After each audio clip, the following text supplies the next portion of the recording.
Siap belajar firman Tuhan? Amin, amin. Tema gereja kita di bulan Mei ini tentang potensi. Ayo, kalau saudara mendengar kata potensi, saudara mikir apa? Ayo, jangan bilang cari duit, awas. Ayo, kalau saudara mendengar kata potensi, mikir apa? Bakat, apalagi? Talenta, apalagi? Bakat, talenta, cepetan, 3 orang lagi mendengar kata potensi. Ayo, bakat, talenta, betul. Apa? Kemampuan, apalagi? 2 lagi. Bakat, talenta, kemampuan, betul. Ayo, apa lagi? Kayak nggak punya potensi. Apa? Kekuatan. Oke, nanti kita akan arahkan kekuatan. Terus, satu lagi. Kecepatan. Oh, kesempatan. Baik, kita belajar. Kalau saudara mendengar kata potensi, itu harus mikir orang lain, siapa yang akan nikmati potensiku. Kok diam saja. Amin, amin, amin. Percuma kita dapat apa-apa dari Tuhan kalau kita nggak mikir untuk orang lain. Ya. Pujian terakhir tadi luar biasa tentang kasih Bapa. Sungguh menyebutkan, mengingat, mengatakan, menyanyikan tentang kasih Bapa. Mau berapa ratus tahun pun nggak akan habis. Betul tidak? Nah, di dalam kasih itulah potensi itu nyata. Dan setiap kita yang Papa beri potensi, betul tadi, talenta, kesempatan, kemampuan, apalagi semua itu betul. Tapi kita harus mikir, bayangkan, kalau kita lihat potensi Papa kita hebat enggak? Wah, sangat hebat. Bayangkan kalau potensi Papa kita itu enggak dibagi untuk alam semesta ini. Dia simpan sendiri. Ngerti enggak maksud? Bahkan alam semesta ini pun harus berbagi lagi.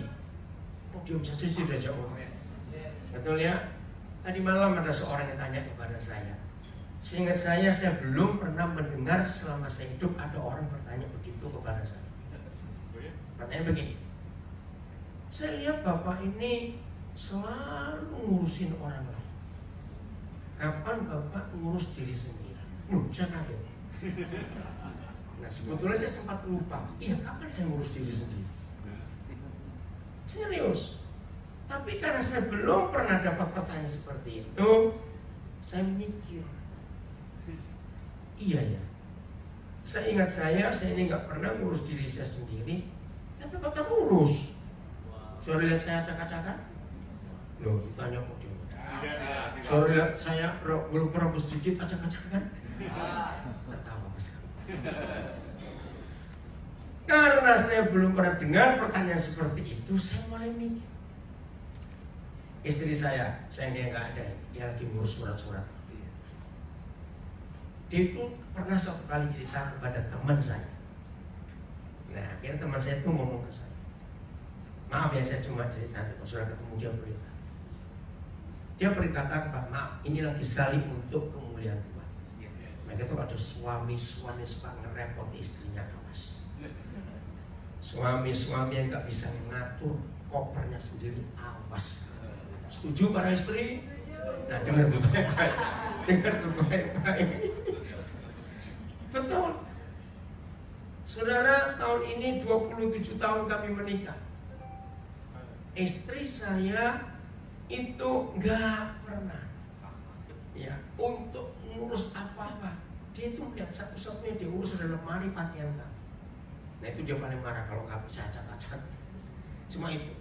Berapa kali datang ke rumah melihat kamar kami, istri satu kok ngatur baju kayak toko rapi sekali. Tanya anak-anak saya sering nginep di rumah, mereka tahu. Nah, jadi dia cerita ke teman saya, bilang betapa enak.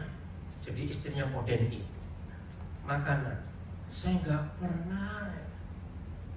Kalau istri saya sibuk nggak bisa masak, misalnya karena sibuk, ya nggak apa-apa, yang ada aja.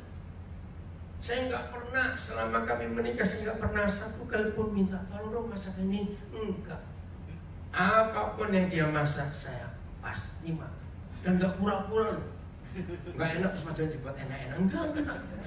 Serius, maka terus saya bersyukur untuk apa saja. Nah, maka itu pertanyaan semalam itu saya mikir juga. Seingat saya istri saya nggak pernah ngurus saya secara detail, maksudnya begitu ya. Saya pun nggak pernah, tapi kok terurus hidup ini. Nah, karena Tuhan tahu saya punya pertanyaan itu, nah ini potensi itu di sini. Tuhan ingatkan saya tentang Filipi 1 ayat 22. Coba saudara lihat Filipi 1:22. Nah, akhirnya orang ini, saya perhatikan reaksi wajahnya setelah saya tahu dia baca ayat itu, dia mengutuk. Tetapi jika aku harus hidup di dunia ini, itu berarti bagiku bekerja memberi buah. Stop sampai di situ saja. Nah, saya juga nggak pernah kepikir bahwa pertanyaan itu jawabannya di ayat ini. Aneh bukan Roh Kudus itu? Nah, saya tanya, pernahkah ada pohon buah ngurus dirinya sendiri? Tidak. Yang lain jawab, saya tanya kok diam saja. Tidak. Lalu yang ngurusin siapa? Orang. Nah, yang menikmati buahnya pasti akan jaga pohon itu. Amin. Maka itu kalau kita, nah saya katakan tadi ya, karena hidup saya ini selalu berguna buat orang lain, maka dengan sendirinya akan terurus, terawat. Karena orang-orang itu melihat saudara punya pohon buah, nggak akan saudara biarkan nggak terawat, karena saudara butuh buahnya. Amin. Nah, potensi kita adalah buah hidup kita. Betul?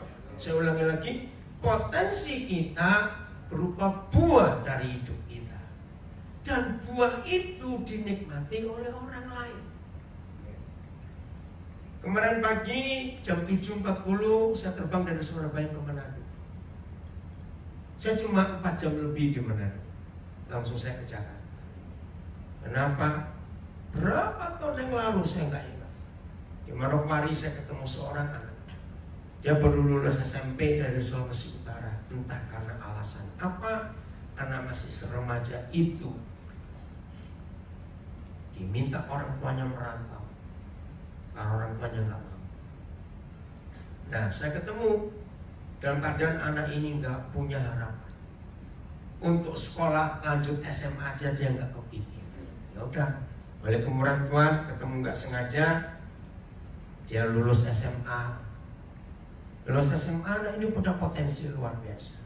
Saya tanya, kamu ingin kuliah apa? Dia ingin kuliah pertambangan. Ya udah, di Manokwari ada Universitas Papua, dia masuk pertambangan. Ternyata baru ketahuan potensi.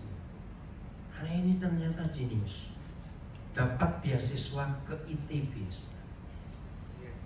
Luar biasa. Jadi kami nggak biayai. Lulus S1, dia dapat beasiswa ke S2 dari ITB juga. Nah, ITB melihat anak ini luar biasa. Sekarang dia ngambil S3 di lanjut, beasiswa juga. Izinkan saya ngomong kalimat ini.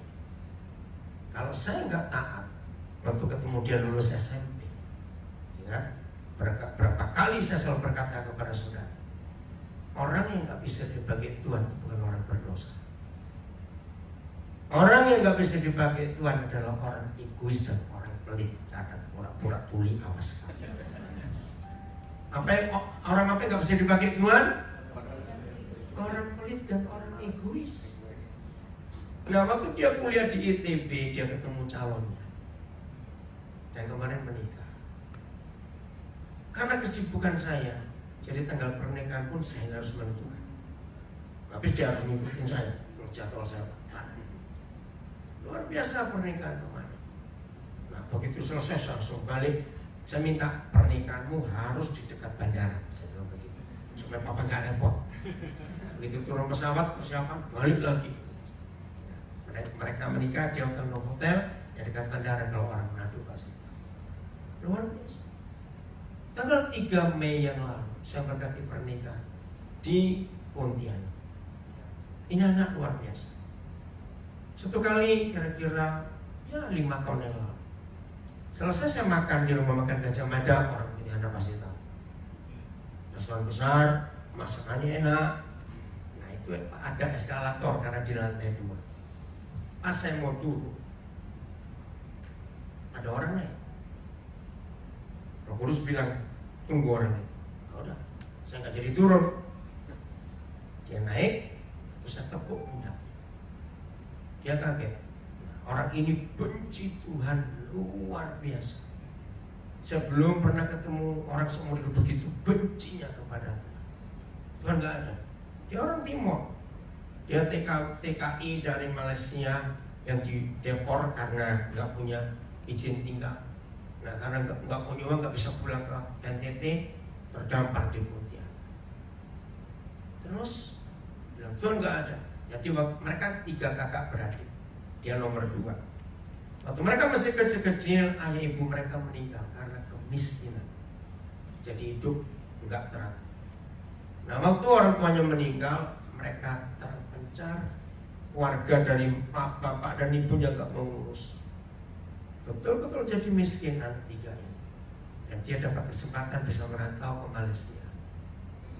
Nah, selama dia di Pontianak, dia nggak punya tempat tinggal. Bisa di pasar, di terminal, di mana saja. Nah kebetulan sebelum masuk ke restoran itu, pasti ujung eskalator itu toilet. Nah saya lihat ada ruangan. Saya tarik dia untuk ke depan toilet, ada penyekat. Hari ini atas nama Tuhan saya minta maaf. Saudara, kalau ketemu orang yang pahit hati dengan Tuhan, wakili diri kita sebagai Tuhan untuk minta maaf. Dan gak cukup untuk minta maaf. Biar diri kita jadi Tuhan untuk menolong orang ini. Singkat cerita, saya berkata, saya minta maaf atas nama Tuhan. Nah, bagi saudara yang belum baru dengar pertama kali ini, Tuhan itu harus dimaafkan. Saudara cari buku judulnya The Shed. Mudah-mudahan masih ada di toko karena sudah lama nggak dicetak lagi oleh penerbitnya. The Shed ya, SHCAK. Itu buku bagus. Tahun 2005 saya pertama kali baca buku itu dalam bahasa Inggris. Novel. Kisah yang sangat indah. Seorang pendeta liburan musim panas di sebuah danau di Portland, Oregon. Nah di liburan itu ternyata anak bungsu mereka yang kira-kira umur 6 tahun diculik dan dibunuh. Bertahun-tahun pendeta ini cari kemana anak ini karena nggak ada berita, polisi pun tidak bisa menemukan di mana. Akhirnya ketahuan sudah mati. Dia marah kepada Tuhan. Aku ini hamba Tuhan, kenapa begitu? Adegannya akhirnya jadi film. Maret tahun 2018 yang lalu buku ini jadi film. Soalnya masih ada aja di mana? Di YouTube, di Indonesia, di video dimanapun ada. Oh, loh, tapi kan sudah nggak ada di film. Ternyata di filmnya ada, di buku juga masih. Oh, di film cari ya The Shed, SHCA. Nah, saya tidak akan lupa adegan yang paling mengharukan. Karena dia kecewa dengan Tuhan suatu hari. Dalam sebuah adegan, ya, ternyata dia tidak jadi hakim di sebuah pengadilan. Terus dia kaget, setan jadi jaksa penuntut umumnya. Tapi yang buat dia syok, Tuhan yang duduk di kursi terdakwa. Silakan adili aku, karena kau menganggap aku salah. Itu saya nangis betul. Sebenarnya tidak sedikit di antara kita sering mengadili Tuhan dan menghakimi Tuhan. Ketika apa-apa yang kita inginkan gak dapat, betul? Itu seru benar. Cari filmnya, ada. Oke? Nah di situ dia akhirnya Tuhan ubah hidupnya. Dia ngerti kenapa semua peristiwa terjadi. Dia ngerti kenapa? Cari sendiri, jangan saya ngomong terus. Seru betul. Nah akhirnya anak ini hari itu Tuhan mulai. Saya bilang, kamu ingin apa sekarang? Saya ingin kuliah. Lanjut. Nah selama kuliah waktu semester 3, Roh Kudus gerakkan saya. Saya suruh beli HP. Saya belikan dia 2 HP. Untuk apa? Kamu berangkat ke Kupang, cari kakakmu dan adikmu. Dia nggak mau. Nggak mungkin. Saya sudah nggak tahu ada di mana mereka. Sampai dia berkata, mungkin juga mereka sudah meninggal. Saya tidak tahu. Karena sejak saya keluar dari Kupang, saya nggak pernah ketemu lagi. Tapi yang saya kagum, dia berkata gini, Tapi papa orang yang dipimpin Tuhan. Saya percaya Tuhan yang nyuruh papa, oke kamu berangkat. Jadi saya nggak cuma belikan HP, saya berikan tiket pesawat, kamu pergi. Dan saya pesan kalau sudah ketemu mereka dua, telepon papa, pakai speaker, papa akan ngomong kepada dua saudara. Dia kaget, nggak sampai seminggu dia bisa ketemu dua saudara yang sudah lama nggak ketemu itu. Nah, waktu mereka telepon, saya bilang, saya jadi papa kalian. Saudara, itu kesukaan dan kebahagiaan yang luar biasa. Jadi kalau Tuhan, kalau saudara sadar, kasihnya itu memberi potensi kepada kita. Maka itu yang saya katakan tadi, apa sih tiap kali kita mendengar kata potensi? Ini dia. Tidak ada seorang pun di antara kita yang lahir tanpa potensi. Katakan amin. Secacat-cacatnya orang cacat, Tuhan tetap ada beri potensi kepada dia. Betul ya? Nah, coba saudara yang sering pakai Facebook, berapa bulan terakhir ini, saya nggak tahu itu dari mana program. Ada program namanya Born Different, lahir dengan perbedaan. Nah, itu koleksi film-film orang-orang cacat yang aneh-aneh cacat. Ngeri lah pokoknya. Tapi cacat-cacatnya orang cacat itu tetap punya potensi di hidupnya. Percaya kan itu? Apalagi kita yang utuh, yang lengkap seperti ini. Maka itu saya ulangi lagi, yang mematikan potensi adalah orang egois dan orang pelit cacat. Tanggal 19 Oktober 2018 yang lalu, Arit Nggadas ini di wisuda dari Universitas Tanjung Pura, Pontianak. Dia difoto dengan toganya, dengan ijazahnya. Dia kirim ke saya nggak bisa hadir karena ada kesibukan lain. Dia berkata, saya nggak tahu hidup saya jadi apa kalau saya nggak ketemu papa. Sekarang saya sudah sarjana. Dia sudah kerja. Nah, di semester ke-7 dia ketemu seseorang, orang kaya. Saya melamarkan dia. Nah, terus dia cerita, Pak, saya punya uang sedikit, tolong tambahin, saya mau DP rumah tipe 36. Baik. Nah, sekarang mereka sudah punya rumah, nyicil yang biasa. Maka itu pertanyaannya, potensi yang Tuhan beri kepada kita karena kasih-Nya, amin, kita pakai untuk apa? Percuma kita hanya bicara punya potensi, tapi kita nggak tahu dampaknya kemana dalam hidup ini. Inilah hidup yang sesungguhnya. Nah, sungguh, jadi saya ke Pontianak tanggal 3 kemarin untuk meneguhkan pernikahan anak. Dan ternyata banyak hamba Tuhan yang hadir dan mereka tahu bagaimana Tuhan pakai saya untuk memulihkan hidup anak. Waktu terus berjalan. Dalam perjalanan waktu yang ada di hidup kita, sampai usia ini, sampai di bulan ini, baik yang muda maupun yang tua, kemana potensi hidup yang Tuhan berikan kepada kita? Oke, Matius 13 ayat 44. Ini potensi itu, Matius 13 ayat 44. Hal apa? Ayo, hal apa? Kerajaan surga itu. Nah, saudara, semua agama di dunia itu punya konsep surga, betul tidak? Semua agama. Dan semua agama konsep surganya pasti berbeda-beda. Tuhan Yesus tentang konsep surga itu tidak bicara tentang lokasi, tentang tempat. Tolong perhatikan ini. Saya ulangi lagi, seluruh Alkitab tidak pernah menyebutkan surga itu di suatu tempat. Tidak. Alkitab selalu menyebutkan surga itu sebuah keadaan. Maka itu yang masih punya konsep surga dari agama-agama lain, maka konsep yang ada di benak kita Apalagi kalau orang tua kita orang beragama, entah agama apa saja dulunya, maka surga itu sudah merasuk ke benak kita. Oh begini, suasananya begitu, oh di sana, oh mesti begini. Tidak. Dan inilah salah satu dari sekian banyak hal yang Tuhan Yesus katakan surga itu apa.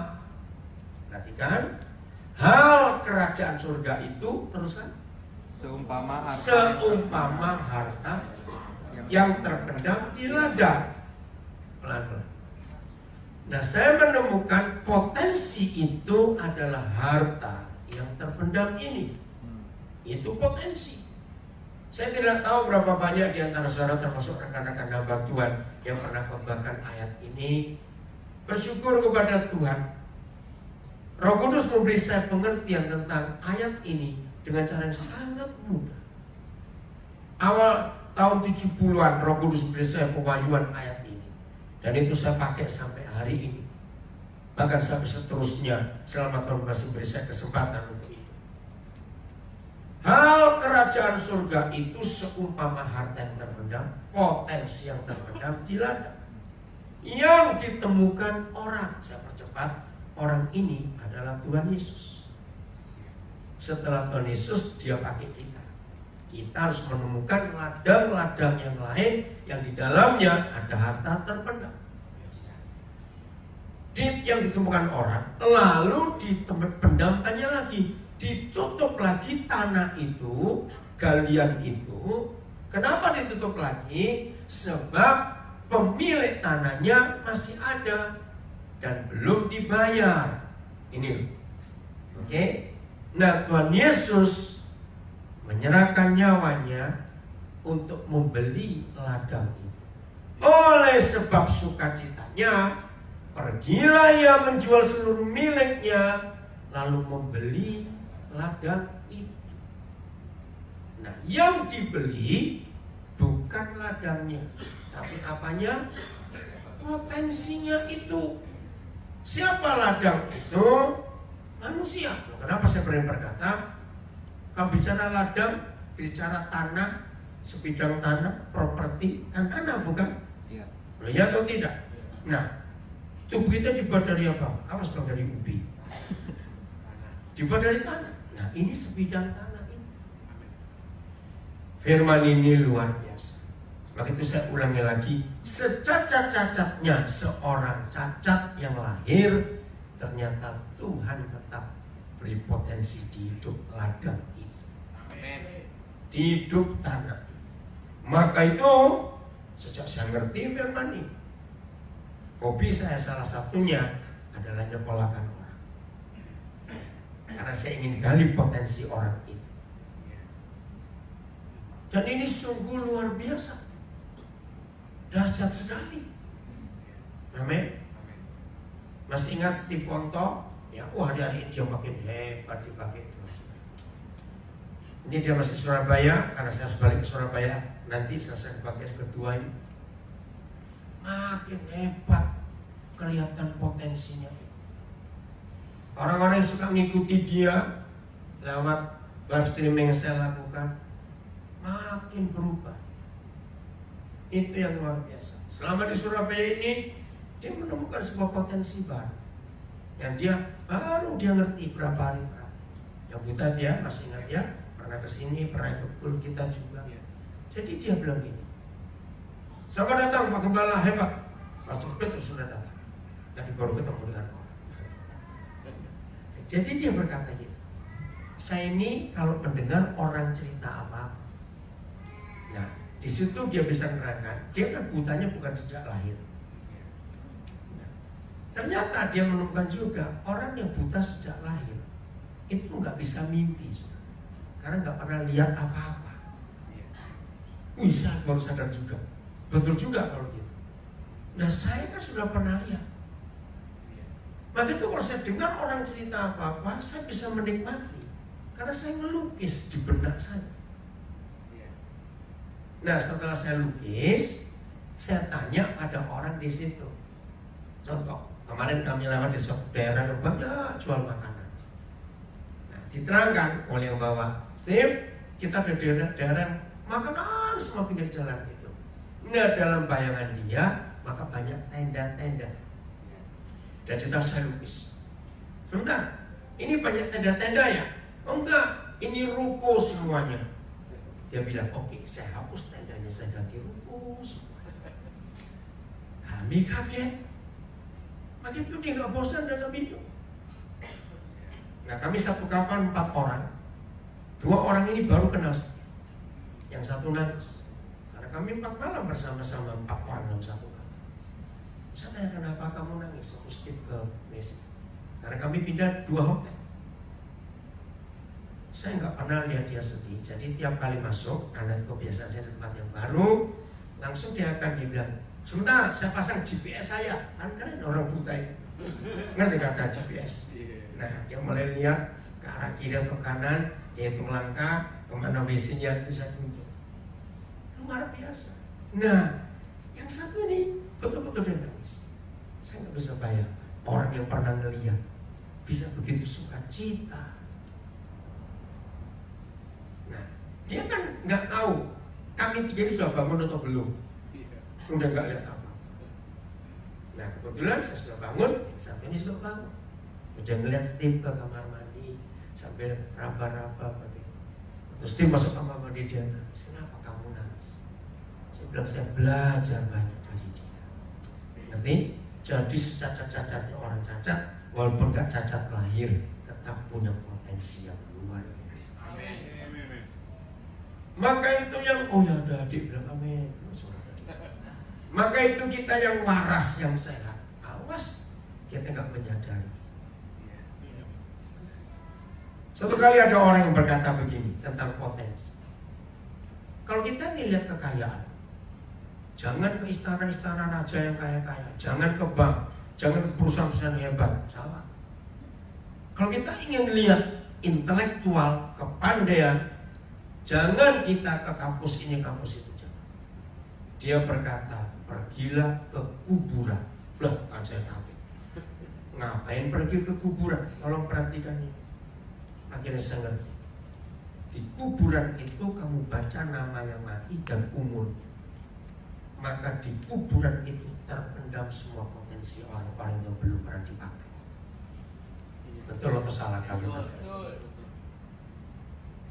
Betul yang Tuhan Yesus katakan tentang perumpamaan talenta. Masih ingat di Matius 25? Jahat kalau kita kubur talenta kita, potensi kita, tanpa kita pernah kembangkan, tanpa kita pernah gunakan. Maka itu saya ulangi lagi, orang egois dan orang pelit itu orang paling jahat sedunia. Dia lebih jahat dari Hitler dan Mao Zedong. Catat itu baik. Sebab mereka tidak pernah menggunakan potensinya untuk orang lain. Dan potensi itu dia bawa mati. Saya ulangi, secacat-cacatnya orang cacat tetap punya potensi. Punya. Yang kedua, semiskin-miskinnya orang miskin tetap punya potensi. Punya. Ya sudah, pakai. Kembangkan. Potensi itu akan gagal, tidak terjadi apa-apa kalau kita malas, tidak mau kita kembangkan. Ya, maka itu ayo mulai hari ini kita sadari apa yang Tuhan percayakan buat kita. Amin.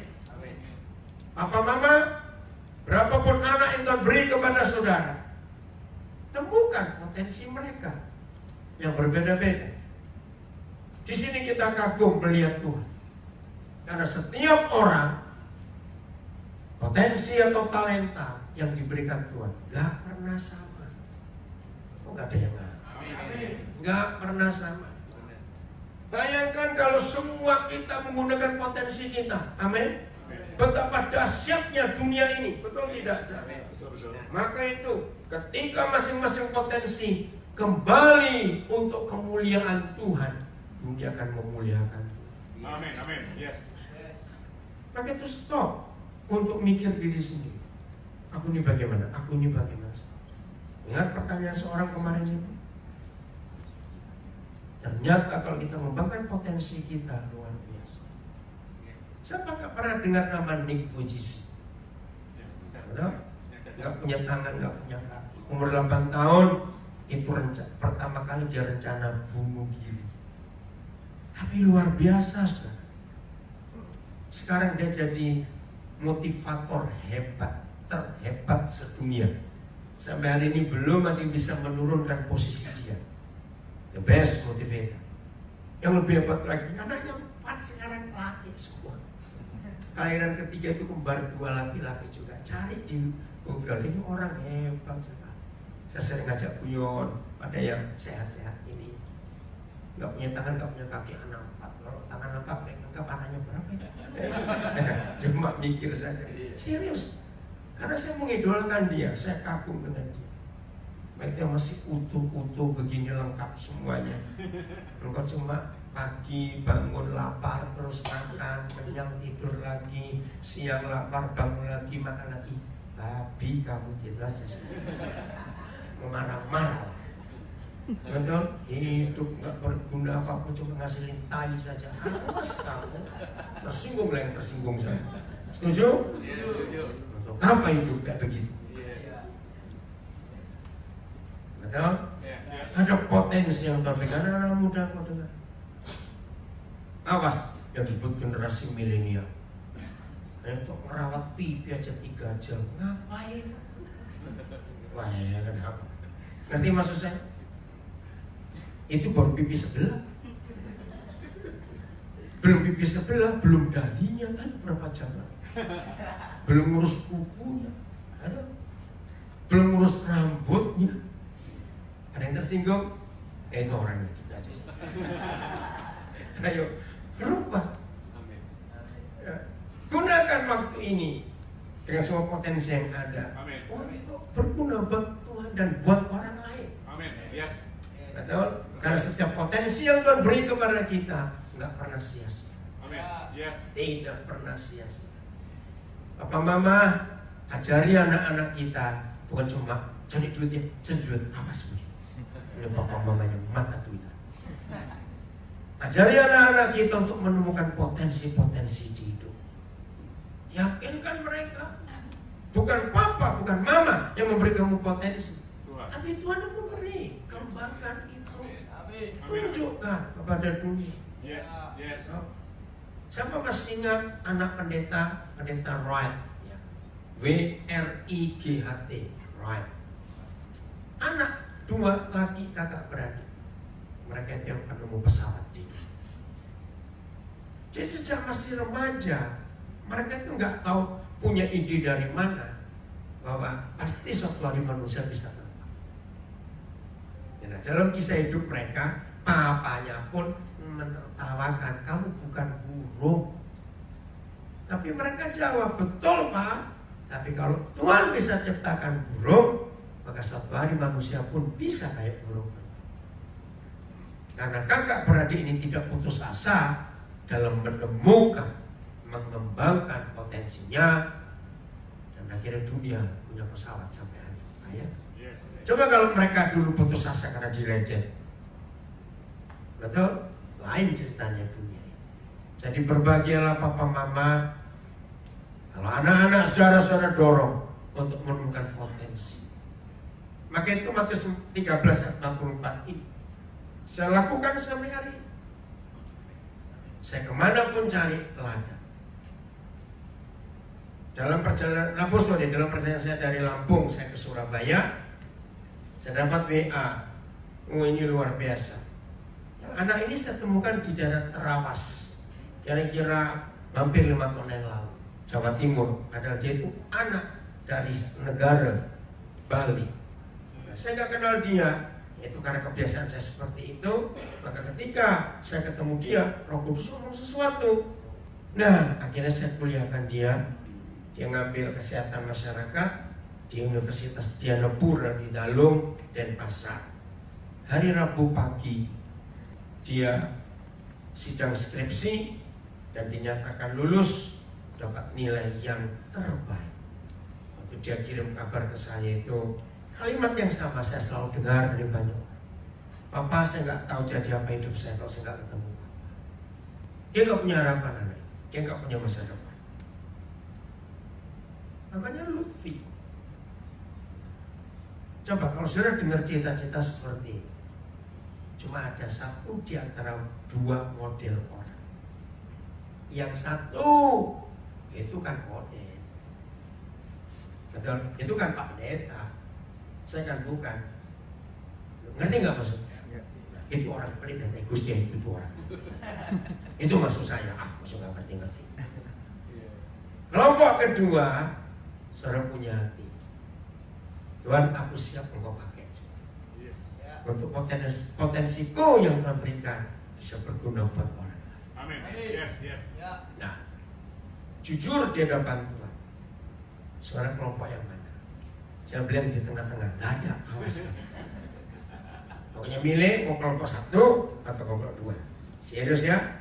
Harus. Tidak bisa tidak. Kita lihat 2 Petrus 1 mulai ayat 5. 2 Petrus 1 mulai ayat 5. 4 mulai 4 ya. Mulai 4. Dengan jalan itu Tuhan telah menganugerahkan. Apa kata lain menganugerahkan? Memberikan gratis ya katamu betul. Memberikan kepada siapa? Kita. Apanya?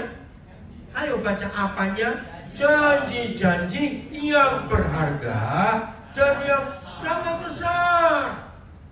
Nah, coba saudara bayangkan, kalau Bapa di surga menganugerahkan kepada kita janji-janji yang berharga dan yang sangat besar. Aduh, maaf. Harusnya saudara kalau dengar ini wajahmu itu kayak dapat duit 10 triliun gitu. Oh ya?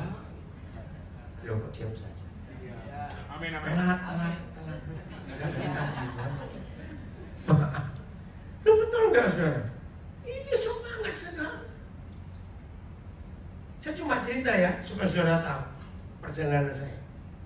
24 April lalu, kami suami istri meninggalkan Nabire menuju Jogja. Sebab 24 malam kami ada acara di Jogja. 25 pagi, jam 8, saya harus bicara di hadapan kira 1.200 orang. Auditorium Duta Wacana itu penuh. Istri saya sampaikan. 25 sore kami ke Bandung. 26 pagi kami ke Jakarta. 26 sore saya ke Singapura. 28 malam saya ke Sydney. Tanggal 2 Mei tengah malam saya tiba di Jakarta. Tanggal 3 Mei saya ke Pontianak pernikahan. Tanggal 4 dan 5 saya di Bali. Tanggal 6 dan 7 Mei saya di Lampung. Tanggal 8 sampai 10 saya di Surabaya. 11 kemarin ke Manado. Malamnya ke Jakarta hari ini. Di siang saya harus ke Surabaya lagi. Tanggal 14 saya ke Jogja. Tanggal 16 pagi saya ke Kertosono. 16 malam saya pulang ke Papua. Ayo betul. Dengar nggak? Mendengar ini, kalau saudara mikir gimana? Nah, yang makan duit tiket berapa? Nggak tahu semua. Kenapa saya bisa seperti ini? Gara-gara ayat ini. Dalam hidup saya ada janji-janji yang berharga dan yang sangat besar. Amin. Ini luar biasa. 16 saya ada di Nabire sampai tanggal 21. Tanggal 25 saya tiba di Jakarta. 26 ada pelayanan, 26 malam saya berangkat ke Spanyol untuk 4 hari di sana. Tanggal 30 saya ke Taipei. Tanggal 4 saya tiba di Jakarta lagi. Enak, ayo ikut. Siapa ngomongin nanti? Ayo ikut. Tanggal 5 saya retreat di Surabaya karena itu lebaran. Dan terus jalan. Saya itu kalau saya itu diem nganggur, saya itu merasa berdosa. Karena banyak orang yang butuh Tuhan. Saya nggak boleh santai dalam hidup. Nah, saudara lihat saya capek lelah atau tidak? Tidak, karena ayat ini. Saya tahu betul janji-janji yang berharga dan yang sangat besar itu Papa sediakan buat kita semua. Amin. Jangan amin dulu, tunggu. Maka itu tadi kok dengerin dapat, wah kok aja suara nggak suka cita gitu. Awas ya. Terus supaya apa? Bukan olehnya saya tahu, saya nggak tanya itu. Supaya oleh janji-janji yang berharga dan sangat besar itu, betul? Diapakan? Kita, ayo baca, boleh mengambil bagian dalam kodrat ilahi dan luput dari hawa nafsu duniawi yang membinasakan dunia. Ayat 5. Justru karena itu, ya, siapa? Saya. Dan kamu, saya harus dengan sungguh-sungguh berusaha. Ini loh, dalam bahasa apa saja 3 kata ini nggak boleh digabung. Harus, sungguh-sungguh, berusaha. Ini kata yang sama. Betul tidak? Ya. Tapi ini yang Bapak mau dalam hidup kita, untuk mengembangkan potensi yang berupa janji-janji yang besar dan sangat berharga. Saya ulangi, justru karena kita dapat janji-janji yang besar dan sangat berharga itu, maka kita harus, baca yuk, harus dengan sungguh-sungguh berusaha menambahkan kepada iman kita. Nah, kenapa Tuhan mulai iman? Karena semua yang Tuhan mulai dengan diri kita kan dengan iman. Betul nggak? Karena percaya. Nah, percaya kita kepada Bapa di surga nggak boleh stop. Dari iman, cara baca begini, ya, setiap kali ada satu kata kerja yang Tuhan tunjukkan, saya harus mulai ini untuk menambahkan kepada iman saya apa? Kebajikan. Nah, dan setelah kita dapat kebajikan, maka kita harus dengan sungguh-sungguh berusaha untuk menambahkan apa? Pengetahuan. Ini luar biasa. Coba lihat urutan. Kalau saudara mendengar kata kebajikan, kalimat ini salah atau betul? Saya berbuat bajik untuk diri saya sendiri. Ayo, salah atau betul kalimat itu? Salah. Loh, jawab dong. Saya berbuat bajik untuk diri saya sendiri. Bajik ini bahasa Melayu. Salah, sangat salah. Kata bajik, kebajikan itu selalu Buat orang lain. keluar buat orang lain. Oke ya? Maka itu saya ulangi lagi. Yang menghalangi potensi yang Tuhan beri kepada kita bukan dosa ini, dosa itu. Dosa egois dan pelit. Karena begitu ada 2 kekuatan itu, potensi itu mati. Enggak bisa ada kebajikan. Karena orang itu hanya untuk aku dan aku. Selalu berkata, aduh 24 jam saja aku kurang. Itu orang egois, orang pelit. Betul? Oke. Setelah kebajikan, tambahkan pengetahuan, knowledge. Knowledge untuk apa? Pengetahuan untuk apa? Pengetahuan untuk berbuat kebaikan buat orang lain. Kalau tanpa pengetahuan kita jadi bodoh dan dimanfaatkan orang. Oke? Setelah kita punya pengetahuan, ayat 6, haruslah kita berusaha dengan sungguh-sungguh dari pengetahuan kita tambahkan ke Penguasaan. ayo baca. Penguasaan. Diri. Saya itu kagum pada firman Tuhan. Mengapa urutannya pada penguasaan diri? Catat ya, semua harus catat ya. Kalau nggak lupa. Begitu potensi kita kembangkan dan Tuhan melihat potensi ini berguna buat orang lain, Tuhan tambahkan terus nggak potensi hidup kita? Ya. Tambahkan terus. Nah, kalau Tuhan tambahkan terus, bisa nggak kita lupa diri? Bisa. Nah, itu penyakitnya. Maka itu harus ada ada Penguasaan. kekuatan penguasaan diri, yaitu berkata cukup untuk diri sendiri, supaya sisa potensi terus keluar buat orang. Hari Senin saya tiba di Lampung dan di Denpasar, malaria saya kamu. Sudah lama nggak kamu, jadi saya tuh nggak bawa obat malaria, karena di Jawa hampir nggak ada obat malaria, karena nggak laku, apotek itu rugi kalau jual itu. Akhirnya botol ketemu dokter. Begitu sampai hari Ibu, saya itu baru bisa makan enak itu hari Kamis pagi. Kalau saya malaria kamu itu, ini mulut nggak enak, mau makan apa saja. Yang di Lampung kaget, para saya cukup tinggi. Nah, 2 hari saya di Lampung, Senin dan Selasa, saya ngajar 5 sesi. Baik panitianya bingung, enggak apa-apa. Di hari Selasa pagi itu mata saya merah sekali. Enggak apa-apa sudah, biar pasti Tuhan akan. Ya saya cuma cerita. Setelah kita punya penguasaan diri, maka kita harus berusaha dengan sungguh-sungguh menambahkan apa? Ketekunan. Kenapa harus tekun? Karena makin besar potensi yang Tuhan beri kepada kita, makin banyak dipakai untuk memberkati orang. Kita perlu ketekunan, kerajinan, keseriusan dalam hidup. Nggak cukup. Setelah Tuhan memberikan kita ketekunan, ingat loh, poin atasnya, karena kepada kita dianugerahkan apa tadi? Janji-janji yang besar dan serupa yang sangat berharga. Belum 10 menit sudah lupa ini video mana. Awas. Itu buat kita semangat. Tekun. Harus rajin, harus setia mengerjakan panggilan itu. Amin. Setelah kita punya ketekunan, maka kita harus dengan sungguh-sungguh berusaha menambahkan apa? Kesalehan. Kata saleh itu dari bahasa Arab artinya takut Tuhan. Tetap harus takut Tuhan. Potensi bisa membuat kita lupa diri. Betul? Kalau makin banyak hal yang Tuhan kerjakan lewat kita, kita bisa sombong sebagai manusia. Maka itu takut Tuhan itu mutu. Setelah kita punya rasa takut Tuhan, pengenalan dengan Tuhan yang luar biasa, maka kita tetap harus berusaha dengan sungguh-sungguh menambahkan kesalehan apa? Terus 7 ini meningkat terus. Apa? Kasih akan saudara-saudara. Nah, mulai melihat saudara kita yang seiman di sekitar kita, kita perhatikan itu.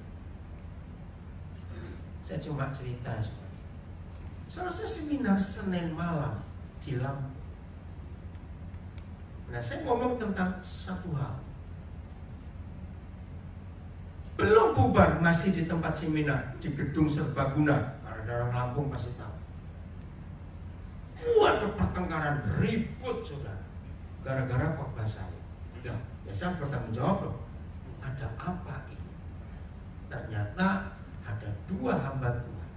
Yang satu berutang pada yang satu sudah 2 tahun gak bayar. Nah, hamba Tuhan yang satu ini lagi perlu duit. Nah, yang ngutang juga, aduh sudahlah, penjarakan saya saja. Saya bilang stop. Saya nggak tanya utang untuk apa, saya nggak kenal 2 orang. Nah, saya cuma cerita. Dia sebut angkanya sekian juga. Oke. Kalau kalian mau berdamai setelah dengar firman, iya, saya kan melakukan apa yang Bapak baru ajarkan tadi. Oke, stop. Saudara, besoknya Selasa malam itu saya minta nomor tabungan. Ini saya nomor, saya akan bayar. Saya bilang pada hamba Tuhan ini, kalau kamu nyicil lah ke saya, kalau enggak apa-apa. Itu hamba-hamba itu kaget. Malam itu yang ngejar saya banyak. Oh, dia tahu nggak masalahnya? Enggak. Lah kok nolong? Saya nggak perlu tahu. Ngapain? Bukan urusan saya. Tapi karena tahu nggak nih orang itu begini orang begitu. Sudahlah. Maaf ya, biasanya orang suka ribut itu Pak yang pasti nggak pernah beri itu ribut. Betul atau tidak? Saya nggak usah. Tapi justru sikap itu dilihat oleh peserta seminar ini. Maaf, saya cuma cerita untuk pemulihan Tuhan. Ada yang bilang, nggak mungkin ada hamba Tuhan yang membuat seperti itu. Urusannya apa? Tapi karena saya mau melakukan firman, kasih kepada saudara-saudara. Ya sudah. Tapi awas, jangan minta tolong saya kalau nggak suruh, saya nggak tahu. Saya dahulu. Akhirnya muara potensi itu ini yang luar biasa. Setelah kepada kesalehan, kita harus berusaha dengan sungguh-sungguh menambahkan kasih kepada saudara-saudara seiman kita. Maka muara akhirnya setelah kita punya kasih akan saudara-saudara, maka kita harus berusaha dengan sungguh-sungguh menambahkan kasih akan saudara-saudara, kasih kepada semua orang. Semua orang. Inilah ujung potensi itu. Loh kok gak ada yang amin? Amin. Inilah ujung potensi itu harus dibawa kemana. Tuhan memberkati kita semuanya.